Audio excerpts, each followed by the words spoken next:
श्रीराम राम रामेति रमे रामे मनोरमे सहस्रनाम तत्तुल्यं रामनाम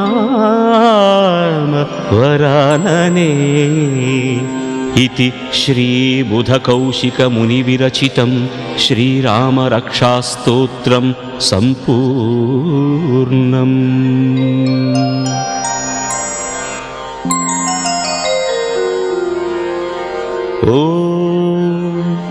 अस्य श्रीरामरक्षास्तोत्रमन्त्रस्य बुधकौशिक ऋषिः श्रीसीतारामचन्द्रो देवता अनुष्टुप् छन्दः सीताशक्तिः श्रीमान् हनुमान् कीलकं श्रीरामचन्द्रप्रीत्यर्थे रामरक्षास्तोत्रजपे विनियोगः।